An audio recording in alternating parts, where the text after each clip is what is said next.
pleasure to welcome the President of the Federal Republic of Nigeria, Asiwaju Bola Ahmed Tinubu, GCFR, represented by the Honorable Minister of Information and National Orientation, Mohammed Idris Malagi. Your Excellency, the Executive Governor of Bayelsa State, and the Governor General of his jurisdictions. Let me align myself with what our elders here have said, especially Chief Shogun Oshoba. I came to Bayelsa about 15 years ago also.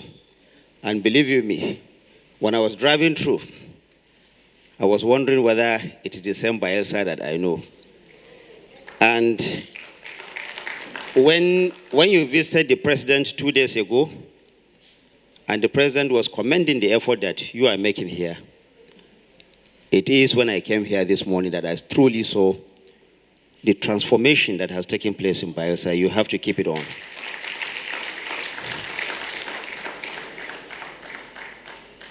Our elders, I don't know how to address you, Uncle Sam and Uncle Shogun Oshoba, and the President Emeritus, the President of the Newspaper Proprietors Association of Nigeria, President Emeritus, the Duke himself, Prince Nduka Ubaigena. Thank you, all of you, for all your kind words. And then the messages that you have passed. You said, Uncle Sam, that I'm a big man. 2 years ago, I was your son, Secretary General of MPN. I want to tell you, Uncle Sam, I'm still that Secretary General that you know.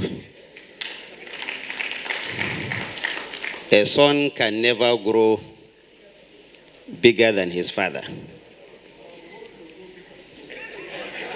But thank you for all the kind words. And indeed, if I do well on this job, it is because I've been under your tutelage. If I do bad, it's not only me that Nigerians will ask questions, they will also ask you. So I try as much as possible to behave the way you have taught me. The Special Advisor to the President on Information and Strategy, my brother, my friend, Bayo Nanuga, when the Duke said, you shouldn't be deceived that there is a method and a strategy in what we do in the National Communications team. I don't know what it is, but I have asked Mr. Bayo once. I said, Mr. Bayo, after this your tweets, what do you do? He said, I go to sleep. Meaning that the most important thing is that his message has passed on. Of course, he takes some feedback, but it will not deter him from firing another one. The new addition to the communications team, former Minister, Mr. Sunday Dare, Special Advisor to the President on Public Communication and National Orientation. That is the proper designation. Now, I've received questions when he was appointed because it was mentioned there that he was reporting to the Ministry of Information and National, operating from the Ministry of Information and National Orientation. So many of you senior members of the industry have called to ask me what that meant. I said, what it meant is that we are going to work together, all of us, to project the administration of President Bola Ahmed Tinubu, and that's what we are doing. Special Assistant to the President, Mr. Tunde Rahman, Mr. Twekwe Ajayi, veterans here. I can see Mr. Martin Soloja. My friend Benga is only at events here that I see you nowadays. I want to tell you I'm still that person. Let's continue to engage. I'm seeing Alhaji Azu Ishekwene. Many of you, it's impossible to recognize everybody. Your Excellency, the Governor of Cross River, the Honorable Commissioner of Information, from Bayelsa State, the Chairman of the Council of Traditional Rulers from Bayelsa State. My friend, the workaholic, is not usual that you hear a governor addressing his deputy, serving deputy, as a workaholic deputy governor. I think this is really very instructive. I know him to be very workaholic. I've known him a long time before I became Minister of Information, but I've not seen him since I became one. If I had the time, I would have stayed here so that you retaliate what I also do to you in Abuja. The protocol list is so long. Distinguished members of the Fourth Estate of the Rim, ladies and gentlemen, let me, before I read the President's speech, to say that I want to thank you for the honeymoon. When I was in Uyo, about this time last year, I thanked the Guild and its president, Mr. Eze Anaba, for the honeymoon that I've enjoyed. I know it's not all ministers of information that enjoy this honeymoon. I have seen that the period is getting over gradually. So that was why when the president of the Guild said I should come to Bayelsa, he came to the office, he phoned me almost every other day. I said it's a must for me to come so that I will renew this honeymoon. I want it to continue to last. I want to comment, still before I get to the president's speech, about what Uncle Sam has said about the state of the newspapers and the media industry generally in this country. Let me say that the president listens to you severally. He has called me to ask, what is possible for us to do to the media in this country? And I want to tell you that very soon, the president's wishes for the media will become very clear. The president is willing to intervene so that the media industry will not just serve as the watchdog of society, but also continue to operate as a business. We're going back, by God's grace, to those golden days when the newspaper was indeed a business. But let me say that it is also for the newspaper and for the media generally to know that while it is their constitutional duty to hold government to account, it is also their duty to ensure that the respect and integrity of the media is maintained. The way you can do this is by being factual, by being honest, truthful, but above all, also be patriotic to your country. It is of no use when you just push out information for pushing it out sake. I have said several in other fora that the media has a responsibility to project its country. Yes, you can criticize. Yes, you can say what is wrong with the society. That is your constitutional duty. But you must not lose sight of the fact that you must have a nation. Nigeria must exist before its newspapers exist. Therefore, it is important, and I implore you to please, while you continue to do this very important role that you do to keep Nigeria going, to also ensure that Nigeria has to survive, Nigeria has to be one. Now, the president's speech, and that's the reason why I have this lectern. Otherwise, I would have been on the other side. I'm reading President Bola Ahmed Tinubu's speech now.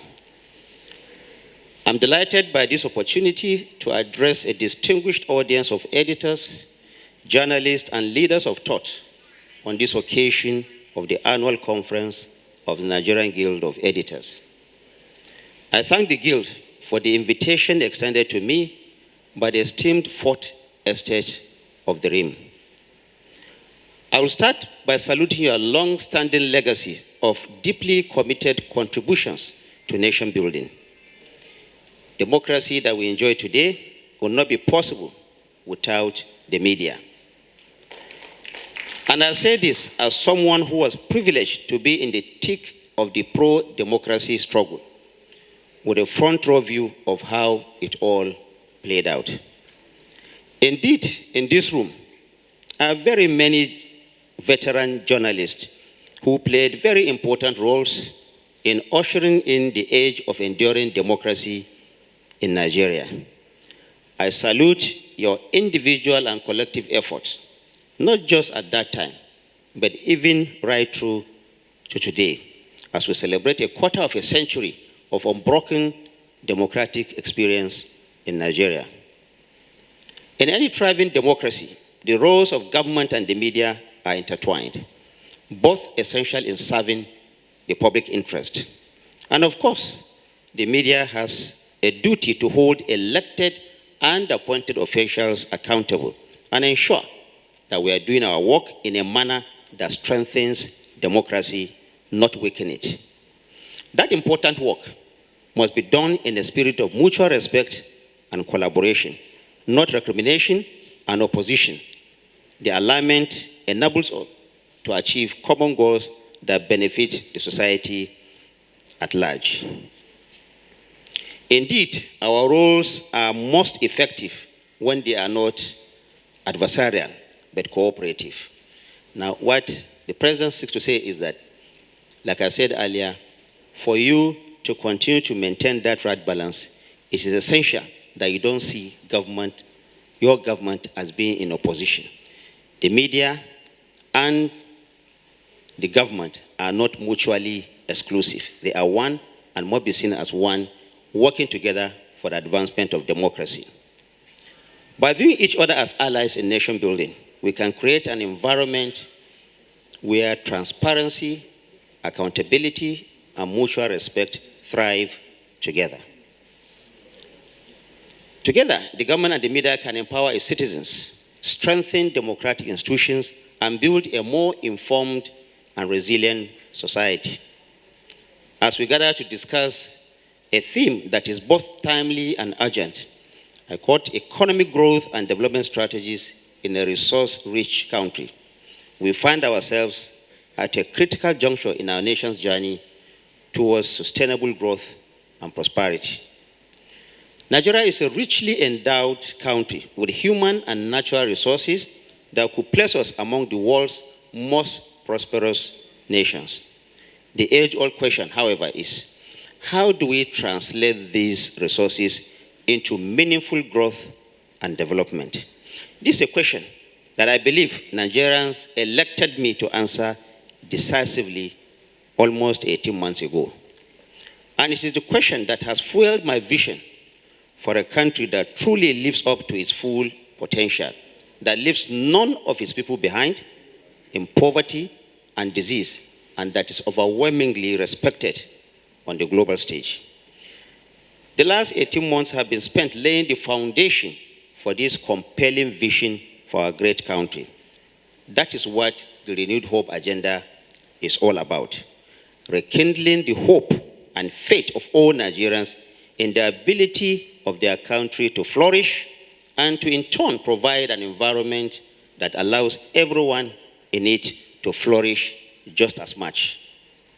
But we realize that there are major obstacles standing in the way of the full unleashing of Nigeria's abundant potentials. And we have spent time and energy and focus boldly tackling these challenges. Two of the most significant that we all know, and are very well known to you. One, a ruinous fuel subsidy regime that deprives us of billions of dollars annually that could have gone into investments in critical physical and social infrastructure, and a foreign exchange regime that was prone to unimaginable levels of arbitrage and abuse. Like the fuel subsidy, another needless drain on our limited national resources and a cap on our ability as a nation to reach full potential. These and other fiscal and macroeconomic burdens have inspired us to undertake one of the boldest programs of economic reform in the history of Nigeria, with the goal of shifting from a consumption-based economy to a production-oriented one. I am pleased to let you know that through our sustained reforms, we are witnessing an economy gradually making a rebound on the most important foundational level. Today, our debt service to revenue ratio has come down drastically from almost 100% to about 65%.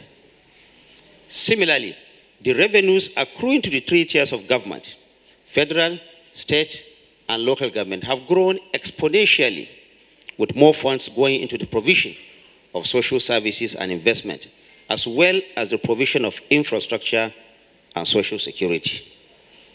The local government autonomy granted by the Supreme Court, based on the suit filed by the federal government, was aimed at strengthening the governance structure at the local level, as well as promoting grassroots development all across our country.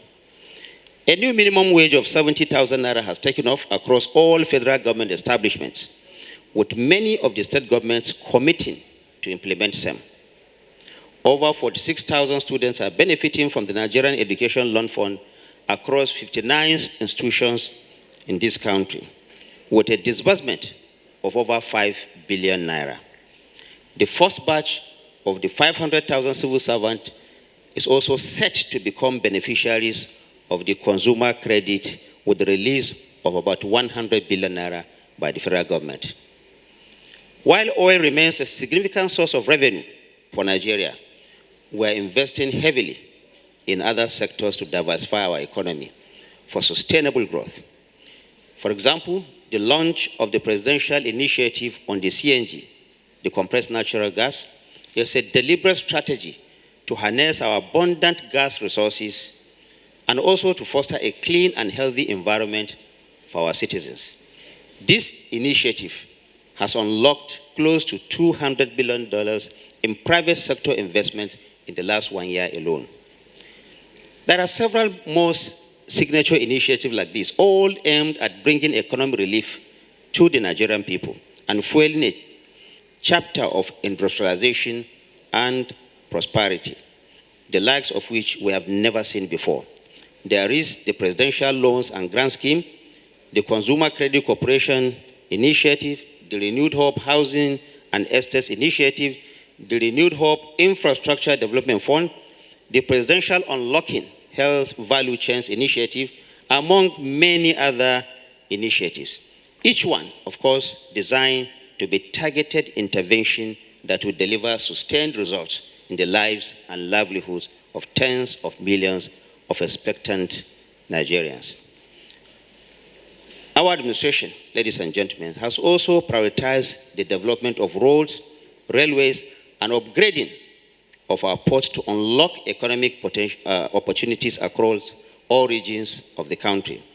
This infrastructure project will not only create immediate jobs, but will also lower the cost of doing business, enhancing Nigeria's attractiveness as an investment destination. For example, the construction of the Lagos-Calabar Coastal Highway is progressing steadily, while the groundbreaking of the Sokoto-Badagry Highway was performed recently in Sokoto by the Honorable Minister of Works.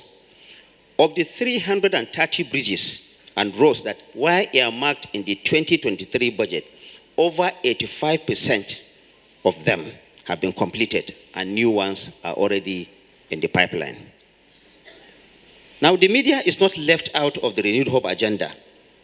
You can also draw or access funds from the Bank of Industry at a single-digit interest for the development and expansion of your businesses.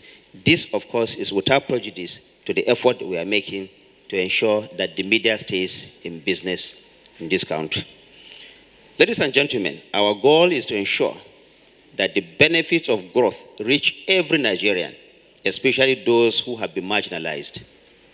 The Social Investment Program has been retooled to ensure that economic relief is provided for our most vulnerable groups systematically and transparently. At the last count, about 25 million Nigerians have received the conditional cash transfer of about 25,000 naira. These interventions are all open and accessible, requiring only genuine need and qualification rather than connections to government or influence. We are keen to ensure that this program reach those who need them the most. These reforms and interventions we are implementing remain the surest way to diversify our economy and promote sustainable and inclusive growth. We have no options, hence we will remain steadfast. As editors and media managers, your role in national development cannot be overemphasized. You are the custodians of public perception, the gatekeepers of information, and importantly, the voice of the people. You have the power to shape narratives that inspire, that inform, that engage Nigerians positively and productively. We count on you to report truthfully and to engage constructively to help the public understand not only what this government is doing, but also why it is doing it. More than ever before, Nigeria stands on the brink of a transformative era. My administration is committed to turning our challenges into opportunities by ensuring that our vast resources bring prosperity to all Nigerians. With a united effort from government, citizens, and the media alike, we can build a resilient, diversified economy that offers security and opportunity and hope for all Nigerians. I thank you for listening, and it is my singular honor and privilege to declare the 2024 Annual Conference of the Nigerian Guild of Editors open. Thank you very much.